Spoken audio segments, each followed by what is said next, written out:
10 WWE wrestlers who tried to hijack another success. Number 10. Triple H hijacked Jindrak. When WWE were putting creative plans in motion for the Evolution stable, Vince McMahon wanted two names to join forces with Triple H and Ric Flair. The two names in question were Randy Orton and Jindrak. Whilst Triple H was on board with Orton, as he saw great potential, the same couldn't be said for Jindrak. Whilst Jindrak was somewhat decent in the ring and had a great look, Triple H simply wasn't a fan. Despite the game's reservations, McMahon persisted with Jindrak's involvement, and WWE would even shoot a promo video featuring Jindrak in the faction. Eventually, McMahon came round to the idea of kicking Jindrak out of the faction, and instead Batista would take his place. This was ultimately a move that would benefit WWE in the long run, as Batista would go on to become a household name for WWE, and he would even break out of WWE to become one of the biggest names in Hollywood. Was Triple H right to hijack the creative plans for Jindrak? It's hard to definitely say, yet the Evolution faction was a massive success for WWE, and it's difficult to imagine the faction including Jindrak instead of Batista. Number 9. Brock Lesnar hijacked Matt Riddle.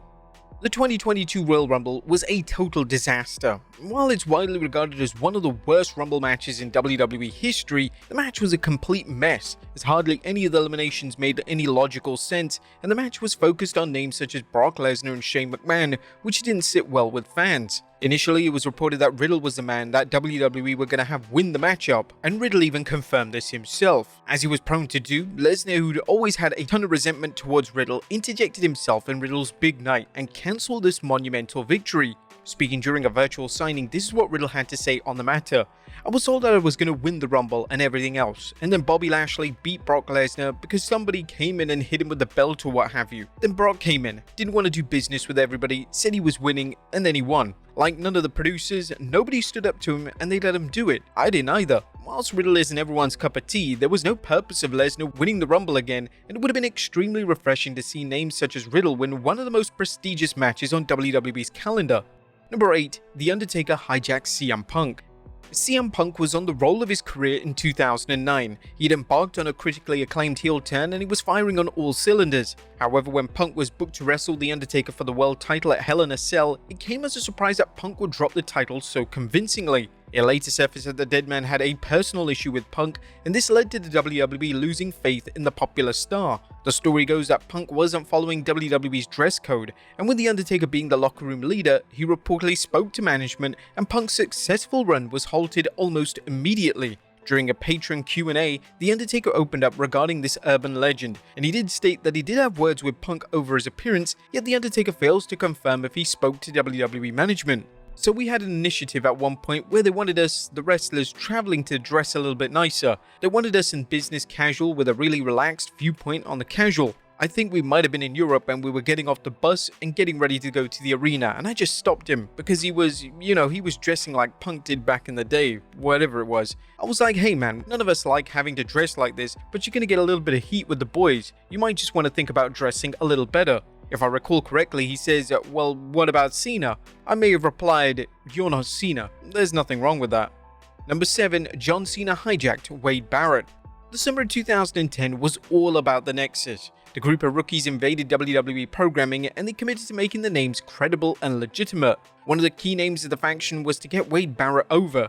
Barrett had all the tools to become WWE Champion, and SummerSlam 2010 was going to be Barrett's triumphant night as WWE booked him and the Nexus to defeat Team WWE led by John Cena. Cena unfortunately had other ideas as he used his backstage power to get the match finish changed in his favor and completely annihilated Barrett's star power as a potential main event player within the company. Cena had no business doing this, as although he was WWE's top star, WWE needed to make new stars to carry the company, and Cena clearly was insecure and was worried about his own status. WWE would attempt to make amends for this atrocious booking move in the 2010 Hell in a Cell. Thanks to interference, Barrett would defeat Cena, but it was too late and the fans had fully disengaged with the storyline. Cena would eventually admit years later that he was wrong, and hopefully he told this to Barrett directly. Number 6. Charlotte Flair hijacked Becky Lynch. At one point, Charlotte Flair and Becky Lynch were the best of friends. However, when Lynch became insanely popular in 2018, this led to natural resentment between the two and they grew distant. It's often claimed that Flair was jealous of Lynch's success, especially her incredible connection with the audience, as it was purely organic. There was one notorious incident on SmackDown which led to Flair being accused of trying to hijack Lynch's success. Bizarrely, WWE booked a segment in which Flair and Lynch would exchange their respective women's titles. Flair decided to go off script and she dropped her title, which made Lynch look incredibly awkward as she went to pick it off the floor. Lynch knew what Flair was doing, and so did the WWE authority figure Sonya Deville. When the women came backstage, it was said that things almost got physical. This was truly childish antics from Flair, who should have known better. Lynch would reflect on the infamous segment during an appearance on Broken Skull Sessions, and Lynch said she knew that Flair was going to try to deviate away from the script. It should have been a straightforward thing. We were supposed to exchange the titles. I grabbed it out of her hand unknowingly. I'm Becky 2 belts for a second, then I toss her the title. Then she tells Sonya Deville to pick it up. Then she challenges me to a fight and I back out of it and I go. So everybody was supposed to get their moment there. And Lynch continued by saying, I told some people that this is what's going to happen. When I try to grab it, she's going to drop it, and that's what happened.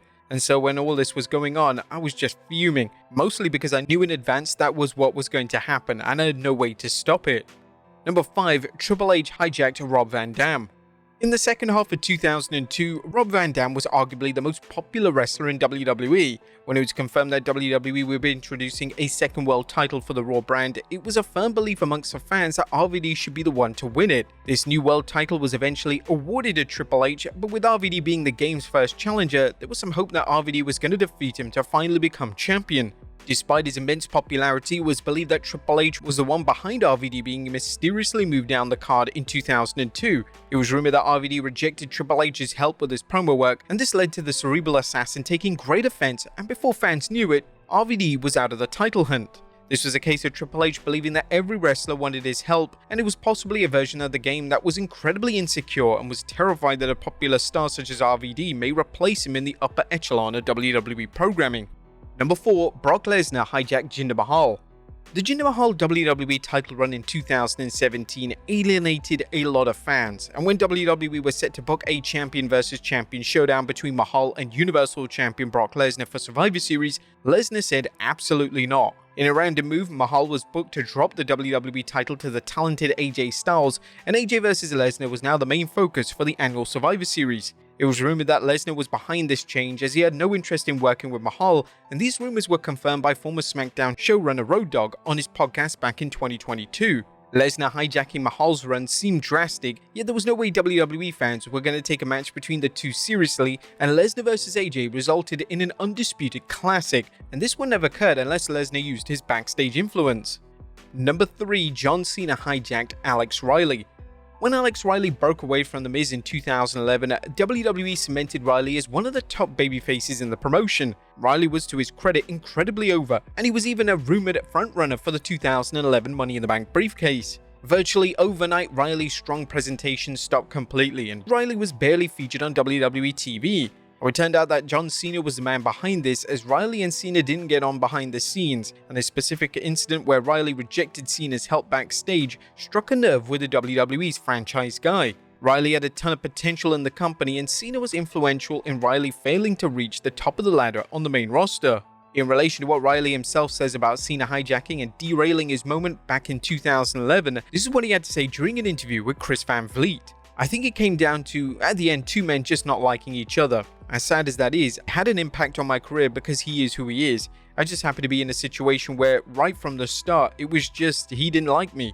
I just don't think he did. I tried to change that the best I could. I worked very hard and tried to do the best I could to grow and learn and fit in a way a wrestler fits in, and he wanted me to fit in. It just kind of got to the point where a little bit, even some of the other guys would be kind of like, what's up with that? I don't know. So it was a tough situation. Number 2, Hulk Hogan hijacked The Undertaker. Hulk Hogan has unfortunately made a career out of hijacking the success of wrestlers, and one time he attempted to do it, it completely backfired on him.